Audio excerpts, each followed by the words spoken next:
guys, to another edition of the S&D Podcast Show on the Schmuck Sports Network. Steven and Dan here. We got a doozy for you guys tonight. Tonight is going to be another fun-packed show for you guys.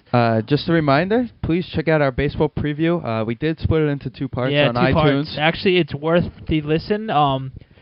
Thanks again to Mike and Tom. Great insight from both of them. Great insight with both of them. Very great fans. And make sure to check them out on Facebook. And neither of them have Twitter. But definitely check them out on Facebook. Yes. Both big Yankee and Met fan.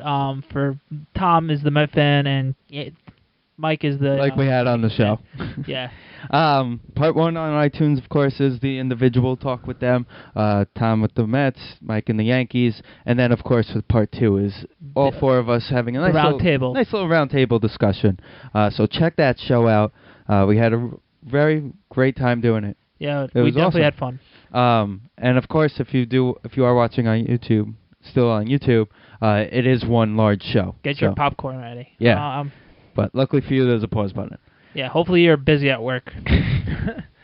So we have a fun show tonight. We actually have a special guest coming with us tonight. Yes, tonight's a big night for the S&D podcast. We're going to branch out past the tri-state area and go into a little D.C., Maryland area sports. Yes, we are bringing on former New York Islander pregame, postgame guy on MSG, Rob Carlin, via Skype. He'll be joining us later on in the show. Just a little background. I believe he's actually from Long Island. I know he's a Mets fan and an Islander fan growing up. So he'll give us good insight, especially because right now he does work for CSN in Washington, and he's actually the Washington Capitals pregame, postgame guy. And it's actually perfect. Because the Islanders and Rangers both played the Caps this week. So that's going to be key. By the way, you just listened to this week's song "Animal" from Division 1.1. We heard from the guys that they had a very fun night at Roxy and Duke's. Yes, it was an awesome turnout, I was told. They have another show coming up. We're going to get some more details for you guys for next week about that one. We're actually trying to get them on the show and have another big round table, talk about their CD coming out and overall sports. So after the holidays, we're going to get in touch with them again. And so first off, I would like to wish everybody a happy Passover and happy Easter. Yep. Of course. Absolutely. To the Jews out there, it's almost over. So only one more week. Do it. You can do it. All right. And you only have one more Friday of no meat, right? Yes. Last Friday of no meat. Excellent. And also whatever you gave up for Lent. Yeah, of course. But we are excited to have Rob Carlin on the show. Like we said, we'll get his intake on not just the local hockey teams, but also what's going on in the D.C. area, Maryland area. I definitely want to know what the reactions are right now with the baseball starting exactly, up. With Bryce Harper having a hot spring training, and also get a glimpse because Rob did do a lot of post-game shows of the Ravens playoff run. Yes. So actually, I'm going to ask him a lot of questions about how awesome was it covering a Super Bowl team. Obviously, me and Steve know how it is to watch a Super Bowl team, like to make the run in the Super Bowl game, but to actually go out and work it must be very once-in-a-lifetime kind of stuff. So I'm very excited to ask him about a few Ravens stuff as well. We will also but first, before he comes on, we will be doing our regular normal show of the local hockey and local basketball. We will also review the first two rounds, a little bit of the first two rounds of the March Madness. So we'll have that. So let's play a little more Animal for Division 1.1, and we're going to get it started.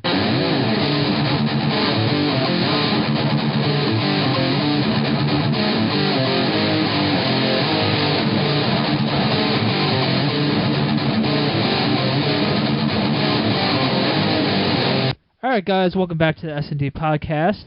Dan here with Steve. You just listened to Animal, tonight's Division 1.1 Song of the Week. We're going to start off with a little basketball talk. The Knicks and Nets are playing really well. This is the first week in a while that neither of them are on the roller coaster of the up and down of the long NBA season. The Knicks are currently on a 5-game winning streak. The second longest winning streak in the NBA because kudos to the Knicks. Kudos to the Knicks. Anyway, the Knicks are taking care of business as of late. They're beating the teams that they're supposed to, and in butt kicking on the Boston Celtics the other night in TD Garden. Yes. Granted, Boston's very decimated with injuries, but a win in Boston. Excuse. A win in Boston is a win in Boston for the Knicks. Those are normally House of Horrors, and Boston Celtics find ways to win. They do have an intriguing matchup. We are recording tonight on the 27th. They're playing the Memphis Grizzlies. And they're playing the Grizzlies at home. Tonight's going to be a tough test for the Knicks, but hopefully they show up and play well against the Grizzlies. Tyson Chandler's still not playing. Hopefully he gets better soon with his neck and everything. You know what it is? It's not even just to get him better. Right? At this point, the more out he is, the better because of the playoffs, especially because you clinched the playoff spot and you're playing well. If you're struggling, you're trying to get him back, but you're playing well enough that you can keep him. But they do have on the 29th they're playing the Bobcats again. The Bobcats at home, but then Sunday they have a rematch with the Celtics at the Garden. That's going to be fun. Fun, happy Easter game right there. Unfortunately, I probably won't be able to watch it. It's a night game. Oh, it's a night game. Okay, fingers crossed then. 8 o'clock, I'm assuming? 7:30. Okay, awesome. My fingers are crossed then. And then, of course, before we record again next week, they actually have a matchup in Miami next Tuesday. Eesh. Which would be 31, I believe.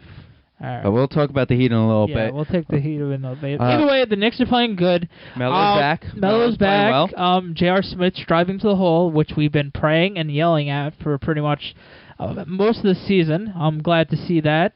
Except for his buzzer beater yesterday in the end of the third quarter. Yes. That one he didn't go to the hole. No, but he is driving to the hole, and that's great to see because if you just got to get to the line in the NBA, and you got to just finish your opportunities, and that's how you're going to win, by making foul shots. That's so cliche, I know, but it's the truth. So the Knicks just got to keep, like I said last week. They have about a 2.5 game lead on the Nets right now. The Knicks are actually back at the 2 spot at the moment. I'm going to bring up the standings in a second. Like I said last week, the Knicks just have to keep calm and just keep the pace and keep it steady, and then just make the playoffs and fight for it once they get in.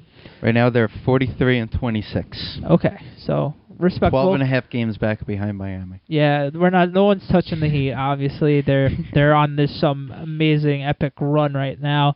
But like you said, we're going to talk about the Heat a little later. About 2.5 games up on the Nets in the division, which is great. And they're actually tied game back wise. I think one in the loss column. Indiana's one in the loss column at the 3 spot. Okay, so the Knicks and Indiana are going to fight it out for the 2 and 3 spots, interchangeable. Out of right now, because you never know. Knicks get cold, Nets get hot. Yeah, Nets flip-flop. Of course. But hopefully that doesn't happen for the Knicks. Of course not. If you want to talk right now, if tonight's games don't count, playoff matchups. In the East, you have Miami, Milwaukee. Eesh. Knicks, Boston. Ooh. Indiana, Atlanta. Okay. Brooklyn, Chicago. That's actually a good matchup, the Chicago-Brooklyn matchup. That'll be an intriguing matchup, especially with probably Rose being healthy. Yeah. He may not be, because I know that he's been cleared to play, but he hasn't been playing. Okay. He hasn't felt good after practices, apparently. So. That's not good. All right, well, let's switch the gears with the Nets. The Nets are on this prolific road trip, like we mentioned. They're actually 3-1 at the moment of tonight's recording, and the Knicks on this nice road trip. On the very nice road trip, the only loss was against the Clippers on the road, in which honestly you can't really complain because the Clippers are playing really well, and they only lost by 6 points. Right. Like we said, they beat Dallas last week, like we mentioned. They lost to Clippers, unfortunately, but they beat the Suns 102-100, and they clinched. And we forgot to mention, congratulations on making the playoffs. Yes, they have clinched a spot in the postseason. Congrats to them after being a lottery pick for the last 5 or 6 years. So it's very nice to see them making their playoffs the first year in Brooklyn. So, as usual, Lopez and just the usual suspects for the Nets, and They're taking care of business. The rest of the Tonight- road trips, they're playing Portland tonight on ESPN. Tonight, the 27th, of course. They have, and then the 29th, they play the Nuggets, which will be an intriguing matchup. See how they stack up against a team like And then that. they're going to beat the Jazz handily on They should. Saturday. They should Jazz beat the are Jazz. getting desperate at this point because they've been struggling. And then they wrap up the whole road trip on April 3rd against Cleveland. yes. So, If speaking West, by the way, if you want to talk playoff-wise, if it ended right now, it'd be San Antonio versus the Lakers, OKC versus the Rockets, Denver in the 3 versus Golden State. I apologize. Golden State. Golden State is the 6, and Clippers Memphis in the 4-5. Okay. That's gonna be. I can't wait for NBA playoffs. I enjoy it. Honestly, all the matchups, both sides, Are very intriguing. Yeah, because if you really want to think about it in the East, just to talk about this a little bit, honestly, Miami, Milwaukee. Milwaukee's giving them struggles, Stop even it. during the winning streak. Stop. No, the only. That's the only series that's gonna be a yarn, because everybody else, the East is so wide open, other than the Heat. So it's really gonna be fun to see which teams beat the crap out of each other to play the Heat, and unfortunately lose to the Heat. But anything can happen. But it would be nice, obviously, to see the Bucks beat the Heat. But let's be somewhat respectful to the Heat. They do deserve it. Oh, I'm not gonna say they're gonna beat them, but I say they play them well. Yeah. I mean, But the Knicks played them well last year. We saw what happened. Yeah, well, that's because in April they decided to start playing the Miami Heat. Shockingly enough. So that is the NBA this year. We are going to shift gears a little bit, and now we're going to... Also, this week. We forget that the Heat are on the 27-game winning streak. Oh, hum. They're just dominating. LeBron's on a different level, and no one can stop him. And that's what happens. So tonight they're playing the Bulls, so... Intriguing matchup on the 27th. And then win tonight and win Friday against the... Bobcats. No. Hornets. Hornets, I'm sorry. Then, Sunday, they will be going for win 30 against the San Antonio Spurs in San Antonio. Happy Easter. Wow. That's a matchup right there. That's a good Easter game. So let's shift gears a little bit away from the pros. How about we talk a little Florida Gulf Coast? Wow. That is a Cinderella story in the unreal. The first ever 15 team to make the Sweet 16. The last couple of years, there's always been this amazing upset, but there's never been a 15 seed. No, it's always the Cinderella bracket busters. But this year is just out of its world.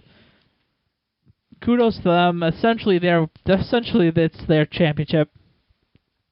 They made it this far, essentially them being champions. ESPN had an interview with the coach, and they asked him what he expected to be doing right now. He said working out his off-season workout plan and recruiting players. Pretty much, obviously. No one's expecting that. I mean, I wish I knew that about them, and I was a little smarter. I would have went to school there. I mean, their campus is literally on the beach. Wow. It must be nice. That was amazing. Honestly, with this tournament, they're going to get so many people now, whoa, beach. Right there. I heard this today. They're actually one of the few schools that actually pay for their own equipment. Nike doesn't give them anything. Adidas, Nike, they don't have any sponsors for basketball. That's very rare. So, well, that's going to change. Well, there are a school. They only became a school in the early 90s. Yeah, that's going to change, obviously. It's safe to say they're getting a couple sponsors. I mean, the city changed on their letterheads that they mail out now. They have hashtag Dunk City on it. But once again, thank you to everybody who signed up for our bracket. Absolutely. Who's our early winners? Is this Pat at the top here? Gilbride? Yes, Pat. Our friend Tommy's friend Pat. Who, of course, you can hear Tommy on our baseball preview show. Sweet Puck. Also, we have a bunch of people tied in quote-unquote third, because technically I am tied for first. But Dan won't get me a T-shirt or let me come on the show Yes. That would be kind of sad that our own host wins the league. So please, someone. I still technically have a shot of winning it, but right at the moment, According to projections. I do have 12 of the of the 16 teams left. Yeah. So I am proud of myself to be in the 97 percentile. I mean, it's pretty cool. Yeah. I don't think I've ever been higher than the 8. Yawn. Okay, so Anywho. Congrats. Let Steve have a big head for a little bit. Congrats to him for right now, but a lot of time, so a lot of rooms could be made up, so anything can happen. Right. Pretty much once Michigan's out, Steve's out, so... Not really. No? They're only in my Final Four. Oh, okay. Anyway. Anywho. And then behind him we have our good friend Jason and Keith. Keith, writer on the SchmuckSports.com. Check out his articles, and also Joe just had a fantasy baseball draft article I saw. Their father, Andy, is there. Our buddy Trevor, who's Right Stuff. That's my friend Josh. Josh is tied there. Our friend Haley, big Islander fan who I know from Twitter, is down there. And my good friend Russell is also there. But of course, there's a bunch of people behind him as well. That are technically in 8th place, but can always leapfrog all of them. Sweet 16 will determine, basically. Yeah. A lot of the Final Four teams get knocked out. A lot of people's Final Fours, possibly even their final picks. Mm-hmm. But it has been an interesting tournament. Gonzaga didn't go as far as people thought. I did think they were not going to be as good as people think, but I did see them making the Sweet 16. They did not. Georgetown as well was my other team I missed in the Sweet 16. Oh, and Wisconsin and New Mexico. So, Sweet 16 starts on the 28th, which is tomorrow, technically. Or from when we're recording, is tomorrow. I'm not sure which games. Actually, here we go. Marquette, Miami will be the first game tomorrow night. That's an intriguing matchup. So... I'm excited to see how it plays out. It is the March Madness. Yeah, it's March Madness at a full effect. So, let's see. I hope Florida Gulf Atlantic makes a little bit more. Gulf Coast Atlantic. Okay, whatever. You got the picture. Hopefully they shock the world again and see what happens. That would be such a great story. You know what makes it even more interesting is who they're playing. Disney's praying. Yeah, but you realize who they're playing. When do they play? They're playing, I think, they're playing Friday. Okay. They're playing Florida. That's what? If they win, Disney's calling them right now, and they're gonna have a Disney movie right away, and it's gonna happen next fall. Which is actually interesting. They're actually playing in Dallas, Florida versus Florida Gulf Coast at Cowboy Stadium. That's gonna be nice. So that's crazy. So that is the brackets. We'll talk more about the Sweet 16 in round 3 next week.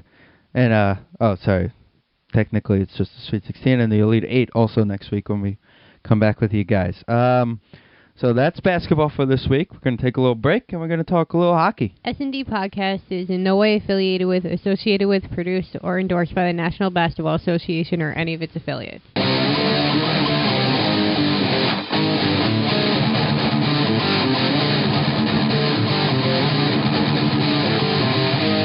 All right, guys, welcome back to the S&D Podcast. You're listening to Division 1.1. Animal, this week's song. We're going to switch album gears. With a Vengeance. Check that out, of course. CD Baby, iTunes, Amazon, I believe they're on now. And also check out Schmuck Sports. I forgot to mention that we're sponsored by them. Check out that website. We're going to switch gears a little bit and talk about the local hockey. It's a 3-team race for the final 2 playoff spots, and all 3 are the New York Metropolitan hockey teams. Actually, it's a bigger race than just the final. Well, I'm talking about in terms of the Rangers, Islanders, and Devils. Well, the Devils are back with Marty. They're finding ways to win, which is good for the Devil fans. Not so great for the Islanders and Ranger fans at the moment. The Rangers are still being a very disappointing team. They can find a way to get out of their own way. But they were able to beat the Flyers last night, which was a great win for the Rangers. With Nash, I was about to call him Kevin Nash. I got to get my wrestling head out of my butt right now. On the 26th, they beat the Flyers. And on the 26th, the Islanders also beat the Washington Capitals in Washington, which we will talk about a little later on with Rob Carlin in our next segment. So yeah, the Rangers are the same old Rangers that we've been talking about the last few weeks. Unfortunately, they still can't get out of their own way, and that's very frustrating for us covering them and the Ranger fans. It really is frustrating watching them because they have all the talent in the world and they're just not getting the production out of some players. Derek Stefan is pretty much leading the team in goals with 10, and he's been playing out of control lately, and he's been playing great. Ranger fans are really enlightened to see that. Nash is Nash, like I said before. They got to get Gabrick going, and they got to get Richards going. They called up Kreider last week, right after our show, actually. Kreider was on a tear in Connecticut. He had a pretty goal last night with the tic-tac-toe play. So the Rangers, they're going to sneak in the playoffs, but it's very disappointing because they were supposed to be a top 3 seed right now. So what do you think? What was your perspective coming from this week? The Devils are going to start playing better. They did take a blow, though. They had lost Kovalchuk for about 3 weeks. He sprained something, I believe, which is actually a benefit to them because he didn't break anything, so that's always good. Also, with the Rangers, they're I kind of think of them like the Nets. Yeah. You're going up 1 week, the next week they're going down. Up 1 week, next week going down. They're too inconsistent. They're not a Stanley Cup team. Unfortunately, this year, yeah. I really hope that the fan base can actually think about that. No knock on them, but it's time to come back to reality. I mean, granted, look at the Kings from last year. They were same way in the regular season and then got hot in the postseason. So anything can happen. That's the thing with the Rangers because they have the goalie and Henrik that they just need to get into the playoffs and get hot. As opposed for the Islanders they have to do a little bit more firepower because the Rangers could easily take care of the teams that are higher seeded than them, obviously, because they've been in those shoes before. But it's going to be interesting to see on how the young Islanders are able to continue to play well. Like we said, unfortunately, the Islanders do have a bunch of home games left. Actually, I believe they have more road games. Okay, well, that's perfect. If that's the case, the Islanders are going to actually find a way to sneak in the playoffs because they are overall better road team. I don't get that, though. Props to them, though, because one thing that the biggest question mark coming into the season was the secondary scoring. And as of late, the Josh Bailey, Franz Nielsen, Kyle Okposo line has been amazing. Okposo's playing, I don't know what it is, but his first half of seasons have been awful past couple of years, including this year, and his second halves have been just incredible. And he's actually picking up his game. Josh Bailey has a couple of goals this week. Josh Bailey's finally heating up. So that's exciting. And the Islander and Nabokov, like we said last week, Nabokov is actually. I saw this stat today. Nabokov is the only Islander goalie to have a win this year. We're the only team that the backup goalie does not have a win. But he is actually top 5 in wins, and he's actually top 10 in goals against. He's actually been on top of his head this year, and for a 38-year-old, that's asking a lot, and that's very awesome. Awesome to see that he still has it in the tank, and he's really enjoying himself. He's playing like he did when he was on the Sharks, which is great to see. The key, of course, will be if they make the playoffs, which will he be exhausted because he is playing so many games. It's the type of situation you want them to clinch it already. Too bad they're too low in the standings to do that. But it would be the perfect situation because then they can rest him for a couple games later on and let somebody else play. One benefit they do have is actually Rick DiPietro's been playing very well in the minor leagues recently. So there's been some rumblings about sending Poulin back so he can play and having Rick DiPietro come back because he seems like the goalie who's been gaining his confidence. Will he go back to 2002, 2003, 2004? Probably not. Probably never. But he's gaining confidence back, which is always a great thing with a goaltender. Hopefully that will be beneficial to him.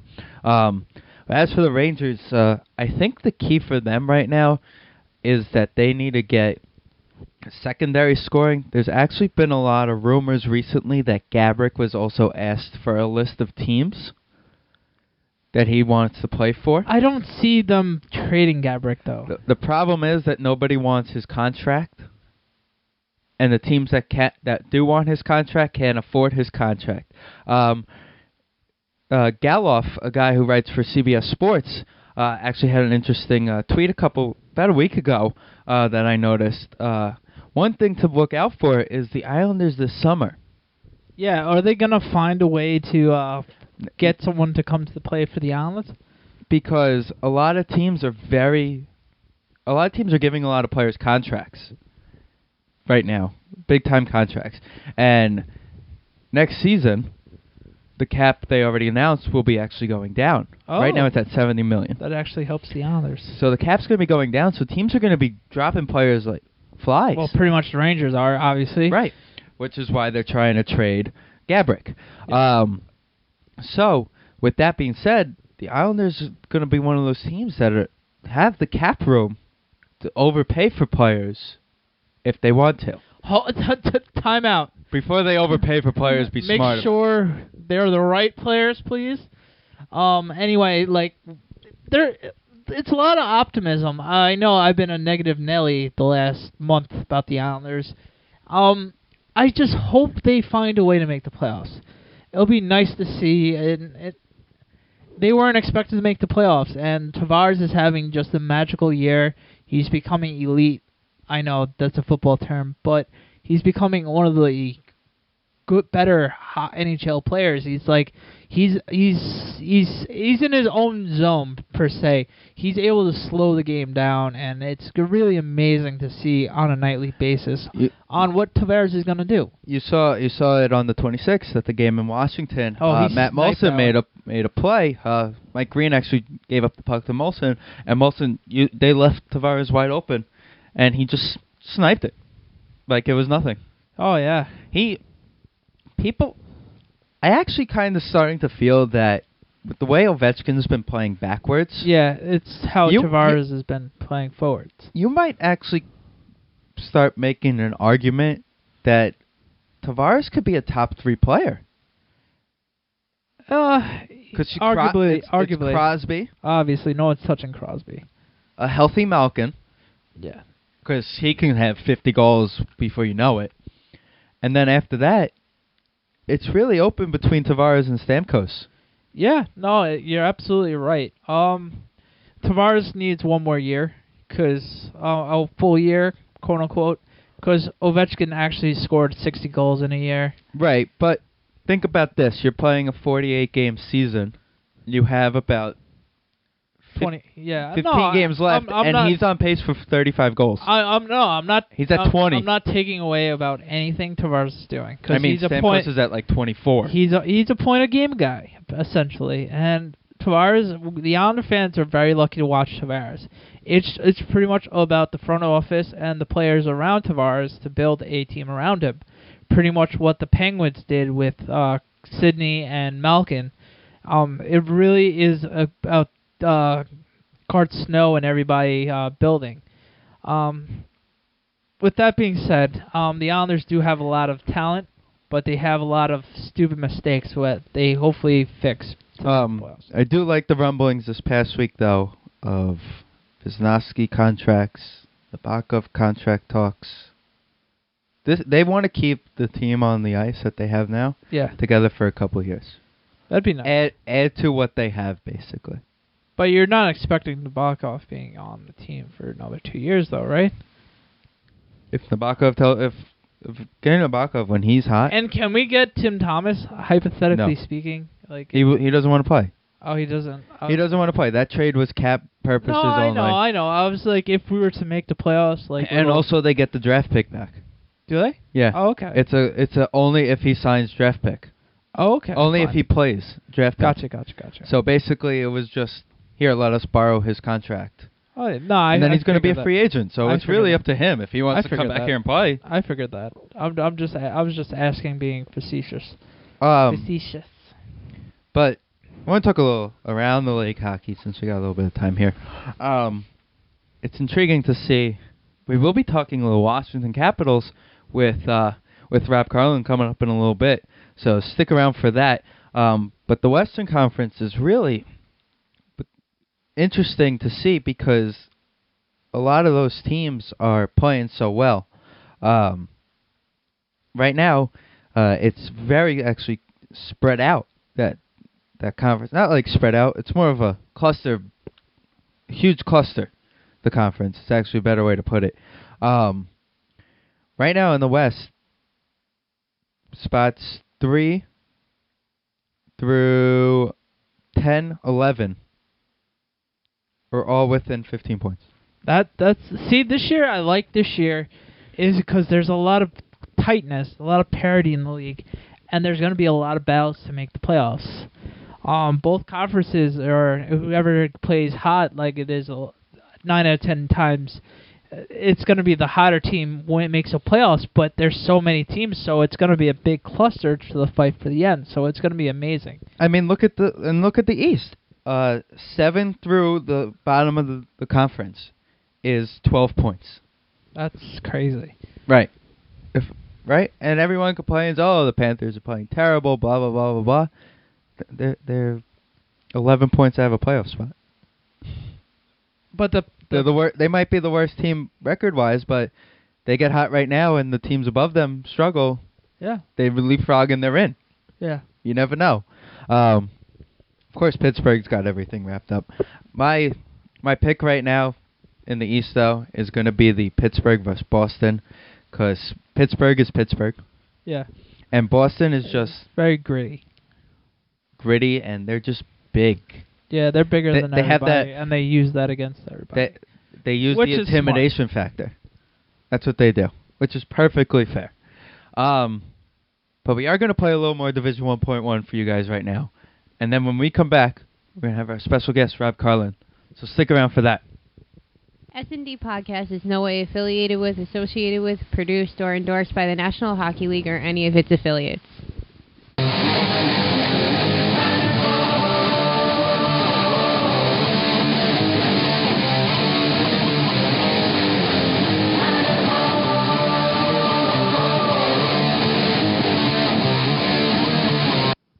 And welcome back to the S&D Podcast Show on the Schmuck Sports Network. Steven and Dan here, and we would like to welcome to the show a special guest for you guys. Welcome, Rob Carlin. Welcome, Rob. How's it going tonight? Things are going pretty well. How are you guys doing? Pretty well. We're good. We actually caught you on a good week because the Capitals played the Islanders and Rangers this week. So why don't we jump right into it? What is your take on the local New York hockey teams, the Islanders and Rangers, after seeing them this week? Well, certainly the Islanders, it's exciting to watch. I mean, watching here with the Capitals guys, they were really impressed with certainly the penalty kill unit and the way the Islanders attack. They're a solid team up and down the ice. Tavares is just so special. At one point, I work with Alan May, who used to be a tough guy with the Caps back in the day, and I said, it's watching a guy who's playing at a different speed, and it's different than what I remember there a couple of years ago. It's just there's so much confidence, and when I say playing at a different speed, I almost mean slower. Things are just happen slower for him. Seems to find those open spots in the ice so well. Obviously, that top line is huge.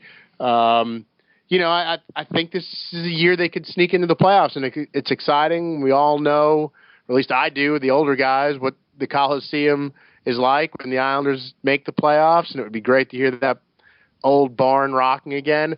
The Rangers, they're a disappointment. You put all those big money guys who are supposed to produce at major levels, and they're just not. And you wonder if John Tortorella's message just isn't getting through anymore, if it's a chemistry thing. but for whatever reason, it's just not working because this team isn't supposed to sneak into the playoffs. This team is supposed to be a Stanley Cup contender, and they're just not. At this point in the season, you are what you are, and they're not a Stanley Cup contender. Absolutely. Both games were both entertaining. The Caps actually won in a shootout against the Rangers on Sunday. That was a great shootout win for the Caps. Ovi with a nice goal on Henrik, who doesn't let up many goals in a shootout. Speaking of Caps, what is the take on the Capitals right now? I know they've been struggling this year, but what is the take in Washington right now for the Caps? Well, I mean, I think there's a little excitement, optimism, just because they're getting healthy again. You really look back, and Mike Green missed so much time. The defense was just decimated. Brooks Laich didn't make his return to the team until this past road trip, so that they just weren't fully loaded. It wasn't the team that George McPhee had put together. Now they're getting healthy. They've been playing a lot better, but they're just inconsistent. And the thing I've been saying all year is there's just not a lot of talent on the Caps. There's not a lot of top six forwards.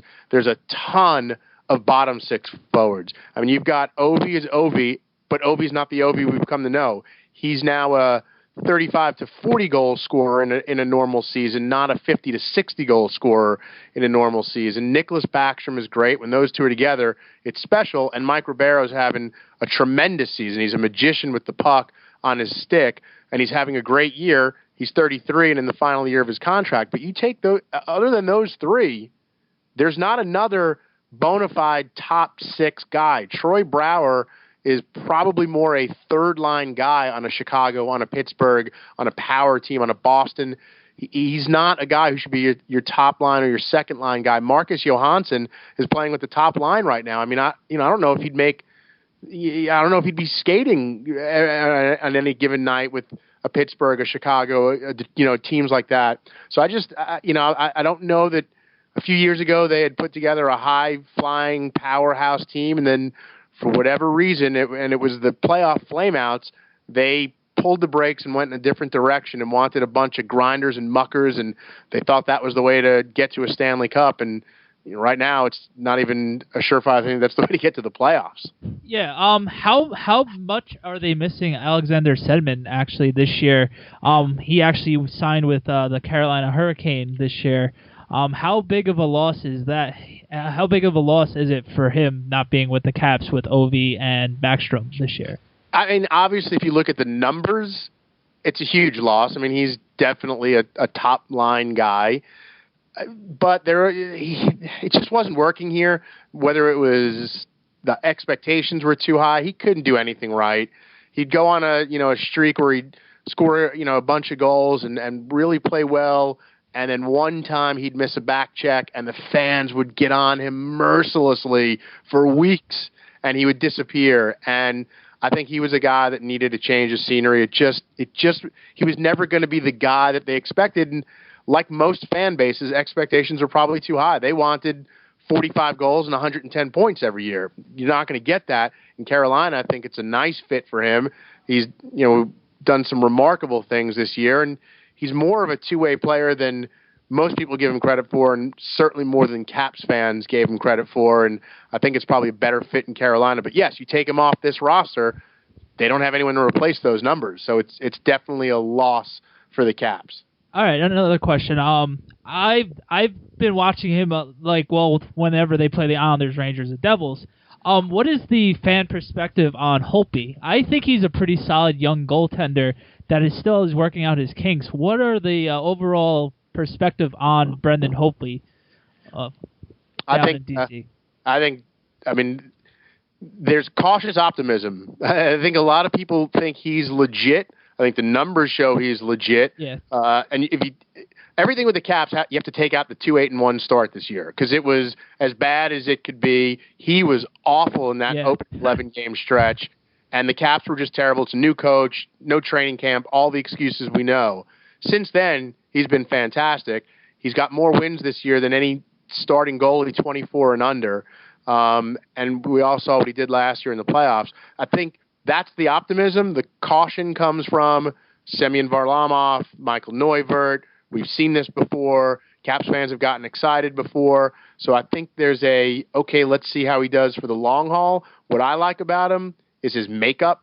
He talks like a leader in the dressing room. He's not content. He's one of the guys, more so than anyone now, who's saying, I don't care about playing well. We need points. We need wins. That's all that matters. And I like to hear that from a young guy. And he's just confident with the puck. He plays it well. When he's playing his best, he's really borderline cocky with his glove. He likes to snare the puck and just that cocky confidence. And that's what you want in a goalie. And Adam Oates is riding him. So I think around hockey, people think he's legit. And I think Caps fans, and they've got another kid, Philip Grubauer, in the AHL, who's played a couple of games, actually played against the Islanders this year, who they like a lot. And you wonder if maybe he becomes a trade bait because there's a lot of hype around him. But I think the Caps feel like they've got their guy in Holtby. Okay, that's actually great to hear. The inside perspective of actually like hearing that he's a vocal guy on the team. Because from our perspective of things, obviously we don't watch the Washington Capitals on a daily basis like you. From our perspective, they look kind of quiet and they don't have that kind of leadership, kind of like go-to guy. Since Ovi doesn't look like he from our perspective, he looks kind of selfish at times. And I wouldn't say he's selfish. He's Russian. So he's Russian, so he's not going to speak a lot. He's not going to get in front of. He doesn't want to get in front of the cameras, and Ovi's Ovi type thing. I wouldn't say Holtby is a vocal guy. He's very quiet. I don't think he loves talking to the media, but when you're the starting goalie, you're going to talk every night, and there's a confidence. It's not that he's getting out in the media and making big declarations. It's just this confidence when you go to him as a 24-year-old with very little experience, for him to say, look, it's not about playing well, it's about winning, and that's the only thing. And last night in the game against the Islanders, Mike Green had a terrible turnover, just spun around, didn't know where the puck was, ends up Tavares scores the game-winning goal, and Braden Holtby just said, he was like, look, it was a bad play at a bad moment. I didn't know. I don't know where my positioning was. I didn't see Tavares, but things like that can't happen. He didn't throw Mike Green under the bus. He just said, we can't afford that to happen, not at this point. So that, again, it's not like look at me type of leadership talking. It's just a quiet confidence that he has. Also back to last night, like you said, Matt Molson had a takeaway from Green, I believe it was, that led to the Tavares game-winning goal. If you were here a couple years, you were with the Islanders a couple years ago. Would you ever have thought that Matt Molson would be the guy actually leading the team in assists? No, not a chance. Yeah, he's gotten a lot better this year. Just the all-around game. And how about the opportunity he had? It was almost like an OV-like swat as he was down on his butt and almost scored that goal. Yeah. Off a Holtby. Yeah, he's more of a no, I certainly would not have thought. To answer your question, he was like the guy who was going to have 50 points and 35 goals. He's a goal scorer, but it's good to see because he is as nice a guy as I've come across in sports. He's just a good dude, and to see him becoming an all-around player and earning the paycheck, it's not like he got the money and then disappeared. He's still producing. I'm really happy for him. And we were saying here, from our perspective, if you're a Caps fan, there's one guy on the Islanders you can't let in front of the net like that, and they let Tavares, and he sniped that. It was that was such a beautiful goal. We are talking with Rob Carlin, who is currently working for CSN in the Washington-Baltimore area. We are about to approach baseball season. What is the fan perspective down there with the fact that the Nationals and the Baltimore Orioles are both playing and both have high expectations this year?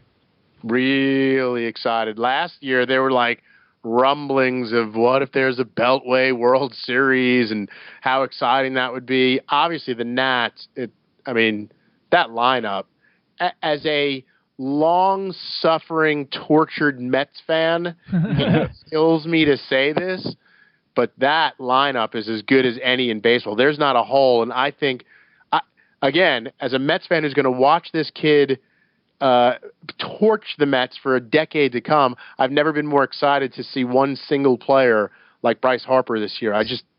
I think it's going to be like 330, 35 homers, 115, 120 RBI. Like, I think monster season. So for them, it's World Series or bust. And for the Orioles and Orioles fans, I think it all comes down to pitching for them. They're gambling on Jason Hamill, Miguel Gonzalez, and Wei-Yin Chen. I don't know if I'd double down on that, as the top of your rotation, but that lineup is good too. The bullpen's really good. So yeah, there's a ton of excitement here, way more than there is in New York. 100%. I'm actually excited for the Nationals as well. I have a couple of family members down in D.C. I'm actually going to try to get down to D.C. sometime this year to check out the new park. I actually had in our baseball show, Bryce Harper is actually my pick as the NL MVP this season. Yeah, I mean, I just think what's he like hitting his last 9 at-bats? I know it's spring training, and the other night I said, spring training records mean nothing. Stats mean nothing, except for that kid. He's going to... I think he's hitting like 479. Between him and Strasburg, you talk about the Nats hitting the jackpot with the top overall pick 2 years in a row and getting Strasburg and Harper.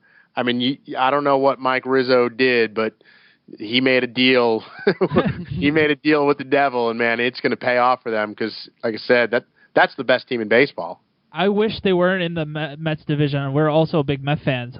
I wish they weren't in the division because if they weren't in the division, I would love to watch them play every night with the MLB at bat this year. We're going to be watching a lot of them. With their pitching staff, it's their 1-5 is just nasty. So they should win the division handily unless the Phillies have something to say. 1 through 5 rotation and 1 through 8 lineup. I mean, that lineup is. Bryce Harper is going to hit second, and we were talking about it the other day. There's nowhere there. It's so loaded, 3, 4, 5, and 6. You can't even put Bryce Harper in one of the power positions yet because they're just loaded with Worth and LaRoche and Zimmerman, and it's just up at Espinoza. I mean, it's just that whole lineup is stocked. It's going to be fun down. It's going to be tough. The only thing, and I was just joking with some guys here, is I can watch the Nationals because there's no history, and Strasburg's fun to watch, and Harper's fun to watch, and sort of be excited. The Mets are sort of insignificant. If this was the Phillies or the Braves, absolutely, that would be torture. I couldn't work in Philadelphia or Atlanta because I couldn't get on board with that. I can get on board with the Nats. Absolutely. Also, another question with the Nats. Since you're around the team a lot more than we are, obviously. Is Ryan Zimmerman going to actually stay healthy for once this season? We hope so. I mean, they say yes. I think long term he'll probably end up at first base because I think the shoulders, and I just don't know that he'll be a third baseman forever. Plus, they got Anthony Rendon as their top prospect who's a third baseman. But I mean, he hit 3 home runs in a spring training game today. Oh, so, I didn't know that. Wow. Yeah. So we're hoping that he's healthy. I mean, the crazy thing is, we had our crew down there at the beginning of spring training, and the guy down there asked, what do you have left? And he's like, I'm 29. You think of him as just like this guy who's had this long career, and he's an elder statesman. I mean, he's just hitting like the prime years for a baseball player. So I think he's going to be just fine. And again, with all that protection in the lineup, he's going to be he's going to be really nasty this year. Yeah. As long as he stays healthy, of course. This is the SND podcast show on the Schmuck Sports Network. We are here with Rob Carlin, live via Skype with us. What's the take on the? We're going to switch gears a little bit here. What's the take right now on the post Super Bowl losing all the free agents? Well, before we get into that, I have actually a personal question, Rob. How awesome was it covering a Super Bowl run? Like for both of us, we're both Giant fans. So as a perspective, we were able to watch 2 Super Bowl runs as fans. I could only imagine working that Super Bowl run, and especially how awesome those wins were going up to the Super Bowl and even the Super Bowl win. So if you can tell us a little bit about that run first before you go into the preseason for the Ravens? Whatever you envisioned it would be like to cover a Super Bowl, it was better. It was. Now, I covered the Redskins all year. That was my beat. Okay. But when the playoffs started and the Redskins were eliminated, I switched over to the Ravens, and I went up for the AFC Championship game and then went and spent 9 days in New Orleans for the Super Bowl. First off, 9 days in New Orleans. Oh, yeah. Yeah. We've both been to New Orleans. Yeah. You must have had a blast. Yeah, they could have not even played the game, and I would have still loved my 9 days in New Orleans. But it was just an awesome experience, because when you're there and you're in New Orleans, which is, probably my one or two favorite cities in the country, and no argument with that. Yeah, and you've got all these. It's the place to be. We went to an ESPN party one night, and it was every athlete, celebrity. You're just walking around, and these are the people you're just seeing in the streets and at the party, and it was phenomenal. And you're talking about the game. We had Mike Ditka come up with us. We had Bill Romanowski come up with us. So you're talking to all these different people, and so that's all phenomenal and fun. And then work ends, and you go out in New Orleans every night, and then you get to Sunday. And it's just such a spectacle. The line to get in was unbelievable. The whole thing. And we had great seats in the auxiliary press box. We're actually in the stands, right up until the point where I looked at my iPad and I went, "Hey, my iPad's not sure. Hey, did the lights just go out? What is going on here?" That was the next question I was going to ask you. What happened? We actually watched it at the same Super Bowl party, and we're like, "This is crazy." Thanks, Beyonce. Yeah, the first person that yelled out, "You think it's a terrorist attack?" Did you have to say that? No, I didn't think that until now. Thanks, knucklehead. I just thought the lights went out. But just the whole thing, the game was great. The lights going out was wild. Added to we were also saying, this is going to go down in history. This is an unbelievable thing. And then to be on the field. Now, I wasn't there when the confetti came down. They wouldn't let us on the field until after the trophy was awarded. But to run out there and the confetti's already on the field and the players are running around, some of them are crying, they're hugging, they got their kids in their hands, and you could just tell the looks in their faces. It's like, this is everything I've ever wanted in my professional life. And me too. All I ever wanted was to cover a Super Bowl, and it was just unbelievable. The enormity of the whole thing. The halftime show was sick. The light show, everything was unbelievable. They do it so over the top that it was remarkable. And the amazing thing for me was two of my best friends who were in my wedding party, who, when I started my career in Salisbury, Maryland, I actually interned with one guy, Brent Harris, and interned with Brent in Baltimore. He hired me in Salisbury. And when I got there, I met my friend Mark. The three of us have been best friends for 15 years now, whatever it is. And we all started in Salisbury together. I went to Birmingham. Brent came to Baltimore. Mark went to Tulsa, Oklahoma. We've all ended up back. We all now work together at Comcast. So the three of us, Mark and Brent, actually cover the Ravens full time. The three of us who used to cover high school sports on the eastern shore of Maryland, we're now together 15 years later covering the Super Bowl. That's I said to those guys, that's amazing. Yeah, I said, I need a picture of the three of us on the field, and a buddy took a picture of the three of us with, above our heads, you see Ravens world champions at the Superdome, and there's confetti on the ground. And I was like, guys, we were covering the Bennett Y-High girls basketball game 12 years ago, and now we're covering the Super Bowl. So for me, that personal moment was unbelievable too. Yeah, it was everything you'd wish and hope for, and then some. That's amazing. It must have been even more special because you basically got to cover the end of Ray Lewis, arguably one of the best defensive players we've ever watched. And unfortunately, the last game for Ed Reed as a Raven. So that must have been incredible too. Yeah, and it was, and to be a part of that. And I've always been a Ray guy. I'm all in on Ray. The speeches. I know a lot of it's theater, the crying during the anthem. I get it. I know that he does a lot for the camera, but I always say this about the Ravens. They have had defensive coordinators, Marvin Lewis, Mike Nolan, Rex Ryan, all these different guys have come and gone. The one constant throughout all of that was number 52. And you look at the Ravens and the history of the players. Adalis Thomas was great with, there's a Pro Bowler with the Ravens, stunk when he left. Bart Scott, you guys know from New York, was great with the Ravens, fair at best with the Jets.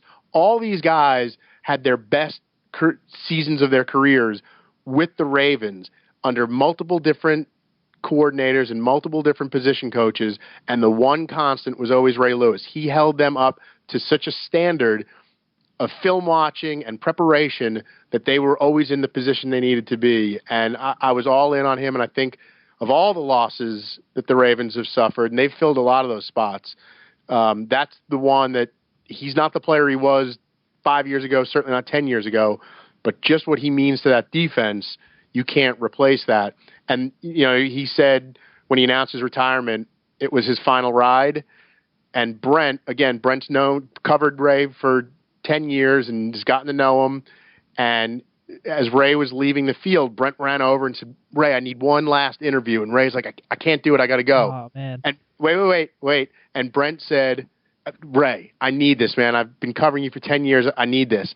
And Ray said, "Okay, hop in this golf cart with me. They're taking me outside and we'll do it." So Brent got the last final ride of Ray's career actually in a golf cart. That's awesome. After his final ride. So he came back and he told me, I was like, "You got the final ride with Ray?" He's like, "I did. I got Ray's final ride." Wow. So, it was just like this awesome moment. And, Ed Reed, it's unfortunate. I wished he could have finished his career with the Ravens, but look, if they're going to pay him $5 million a year for a 37-year-old, absolutely, safety, God bless him and good luck. But it was amazing to have covered those two guys, two Hall of Fame guys, absolutely, and to see them win the Super Bowl like that, was just the icing on the cake. You did say you covered the Redskins all season. That must have been fun. That must have been a lot of fun with the circus that was RG3. First of all, how was it every day watching RG3 practice? And obviously, I'm not saying that he has the shot of being Adrian Peterson, but what's the likelihood of him actually coming back some point in the season next year? Oh, he'll be back some point. It's the question of whether or not he'll be back for opening day. And hopefully he's not during the Giant games. Right.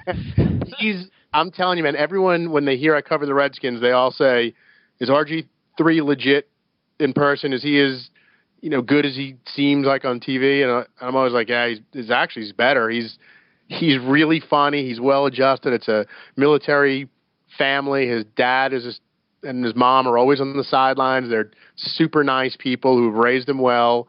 And as far as the whole post-surgery thing, I wish he'd stop tweeting and talking about I wish Dr. Andrews would stop talking about whether or not he's going to be back and he's superhuman and all that stuff, because let the kid just heal and let's wait until he's here. All this constant hype, and believe me, we base our shows around updates on RG3. I would assume so. And it's good for business when there's an RG3 update, but let the kid heal. Let's see what he does. But covering him day to day, he's just a charismatic, funny guy. The moment's never too big for him. He always seems to have the funny thing to say. There was one, I don't know why this always struck me, and you guys are young guys, so you might not even know what I'm talking about. But at one point during the season, Mike Shanahan came in a post-game press conference. I think he was in Philadelphia. I can't remember. Maybe he was in New York. And Shanahan said that RG3 reminds him of Cool Hand Luke because he never gets no situation is too big for him. And do you guys know Cool Hand Luke? No. Okay, it was a movie. It was Paul Newman in a movie in 60s or 70s, whatever it was. A great movie. You should see it. Okay. Needless to that. So RG3 comes in, and a guy in the media said, "Hey, Mike Shanahan just said you remind him of Cool Hand Luke. What do you say to that?" and he kind of looked around the room, and the guy goes, "You don't know who that is, do you?" He goes, "Nope, but he sounds pretty cool." And I'm like, he didn't get like flustered. He didn't like say, "Sorry, I don't know who you're talking to." He came through with a money line, and I was like, this kid just gets it. And so that's the media side of it, and then we all saw the talent side of it. Yeah, I mean, I actually went to the Giants game in MetLife. I don't get to go to many games, so that was awesome to see RG3. What surprised me the like most? That game ended too. Oh, yeah. We enjoyed that, of course. Yeah. But what I enjoyed watching in person was you don't really get to see a lot of what he really does for that team. Like there was some plays where he ran around and threw the ball away while running backwards. And one play he was on his knees, and he just got JPP just right before he released JPP, just missed him by a tenth of a second. It was just really amazing, and my girlfriend's starting to slowly get into football, and she goes, "Wow, we gotta have to face him 2 times every year." I'm like, "Yeah, get used to it." He's no joke, man. He's got to stay healthy. I mean, that's now his second ACL. He had a concussion this year. He's not a huge guy, so it's all about him staying healthy. But if he does stay healthy, oh man, it's gonna be a lot of fun covering him. Alfred Morris is a great story. The next guy I was gonna tell you is I obviously with Shanahan's history, he's gonna get a lot of rushing yards. How overall he's very quiet. Is he that good, or is it more of a system, or a little bit of both? I'm hoping it's a little bit of both. I think it's a little bit of both, but he's really good. And it's funny because in the preseason training camp, we were all like, Alfred Morris, who's this kid? No one knew who he was. And as training camp went along and exhibition games, you're like, he's pretty good. I mean, he's putting up some numbers. Maybe he'll make the team. Hightower's, be right there. Roy Halou, I don't know who's going to start, but maybe this kid makes the team. Maybe he's on the practice squad. And then that 4th preseason game, he had a monster game that day, and we were like, I think he's going to make the team now. And then as we led into week 1, it was like, are we hearing rumblings that this kid's going to start?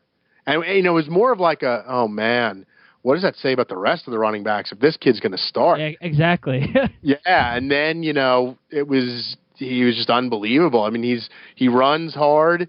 It is part the system because he's really good at that one cut and go, and that's the Shanahan system, and so it just fits him. And it doesn't matter if it's the system or the kid; they're together right now. Exactly.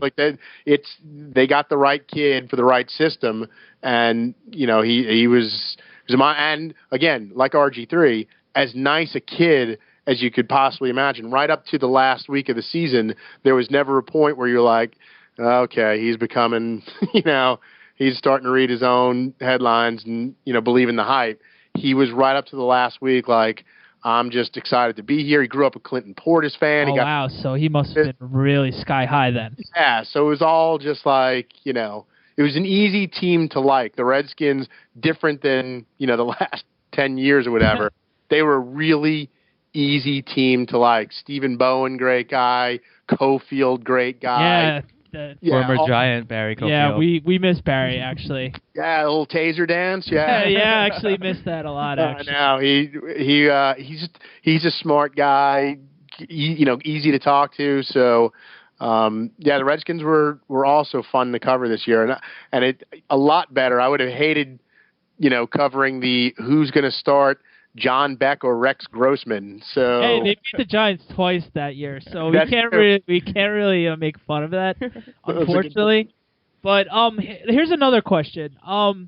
With their talent, I know Pierre Garçon was good when he was actually played. Unfortunately, he was hurt most of last year. Santana Moss is getting older. How are they going to build around RG3 with the receiving core? Because RG3 is going to be actually a very good pocket passer, as you can see. He wasn't in his last game. He didn't even need to run. He was limping, and he was still making passes that you were like, really? That's why I think RG3 is he's going to be one of the top quarterbacks, arguably in the league in the next few years if everything goes right. So what do you think they're going to do with the receiving core other than Garçon? Because he's still young. So building around him, obviously. But who do you think they're going to do when Santana Moss is eventually going to have to retire, and other guys like that? Yeah, Josh Morgan had a nice season. They're hoping Leonard Hankerson, although I haven't really seen, he made a couple of big plays, but he just doesn't have great hands. They're going to have to definitely upgrade. I think they liked what they had this past season, but they're going to need to upgrade. And you're right, for RG3. And there were times this year, where RG3 was banged up, and I was like, he's making plays on one foot, absolutely. That quarterbacks couldn't make. But yeah, Garcon was better than I thought. Obviously, he was out a lot, but when he was in, he was a difference maker, and I didn't think he was a difference maker wide receiver. So I think they like what they have. I think they like the makings of what they have. They're just gonna need to add to. I mean, this was not supposed to be a playoff contending team with high hopes. This was absolutely not transition year and hope that this kid was good. And then, you hit the jackpot with the quarterback and the running back. So now all expectations have changed. The defense is still suspect at best. And I mean, they don't even have DBs to fill the roster right now. They have no money to sign anyone. Antoine Winfield apparently is visiting right now, and he's older and doesn't need the money, but I don't know if he wants to come. And the Redskins don't have any money because of that salary cap hit that they took, the $18 million. So, they'll need to upgrade, but they can't upgrade now because they're just in salary cap prison. So actually, I have one question about the defense. I hate to do this to you, but I need to run here. I'm getting close to showtime. All right. I need to prepare. So I apologize for that, but this has been a lot of fun. Thank you for coming on and joining us. You guys are just listening to Rob Carlin joining us via Skype. Thanks again, Rob. Thanks, Rob. All right, let's do it again sometime.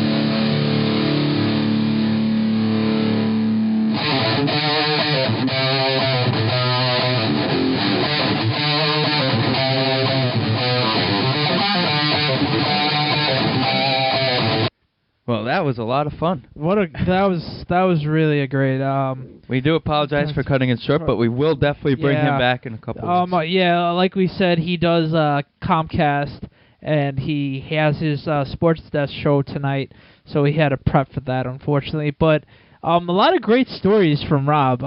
We really appreciate him coming on and telling us insight on the Super Bowl run that he got to cover. Very lucky. I know you guys can't see us, but we were actually sitting here while he was telling some of those stories, saying, mouthing to each other, wow. That's how cool it was, especially the story his friends growing up basically together, and then his friend with the Ray Lewis interview. I thought it was a great time. We do appreciate that. That was Rob Carlin of CSN. You can find him on Twitter at RobCarlinCSN. He's a friendly guy. He's a great guy. He's a family guy. Yeah, he seems like a very down-to-earth. I know Steve got to meet him a bunch of times. Yes, at the Islander games back when he worked for the Islanders. Also, I met him at the Garden one time. I remember the first time I met him was actually at an Islander Ranger game at the Garden. He came up all the way into the top section. That's pretty cool. To meet up with me. That's pretty cool. He was very interactive when it came to the Islander Twitter. Yeah. I'm sure he is with Washington. Yeah, I'm sure Washington really likes him. I wouldn't see why they wouldn't. He was very class act. Thanks again, Rob, for coming on. Once again, thank you for everybody that has done our March Madness pool. Yes, we're going to keep you updated. We're going to keep that updated with Twitter and Facebook. Once again, please. Also, please follow us on Twitter so that if you do win or we could also contact them through Facebook as well. Of course, if we're friends with them on Facebook, we can contact them. But there are those few people that are on there that we would like for us to be able to contact via Twitter. So, with that being said, we hope you guys enjoyed the show. We have baseball season starts Monday, so don't forget to check out our baseball preview show. It's up on YouTube. So on YouTube, it's the full 2 hours. iTunes or any other podcast app for the cell phones or computers. It is a split show into 2 parts. The first part being Tom and Mike. So thanks again to them for joining us. The first part is them being separate, where they talk. Tom does Matt's Mike does Yankees, and then they both come together and we do a nice little round table. We will also be posting for everybody to see what our picks were for the full season. Yeah. Once again, this was an amazing week. Me and Steve, we're both very exhausted from the amount of work we put in this week. Yes. But it was so worth it. Thanks to Tommy again. And Mike. And also Rob Carlin tonight. It really was a great week for our podcast, and hopefully it grows substantially. Hopefully everybody enjoys what we did this week for them. Also, we do have some more stuff coming up. We're in talks with Division 1.1 to have them join. Apparently, a couple of them are very big into sports, so we're going to have a nice, probably a Division 1.1 episode. That's going to be a nice episode. So we could talk a lot of things with them, also about the band and all of that stuff. They also have an event coming up. We will get more details on that for you guys next week. I hope you guys enjoy it. Enjoy it if you're listening. Happy Easter. Thank you, and happy Passover to everybody that's following. Happy holidays. I enjoyed this week. I hope Dan enjoyed it. I definitely did. Most importantly, I hope all the fans enjoyed it. Yes, absolutely. Thanks, guys. SND Podcast is in no way affiliated with, associated with, produced, or endorsed by Major League Baseball or any of its affiliates. SND Podcast is in no way affiliated with, associated with, produced, or endorsed by the National Football League or any of its affiliates.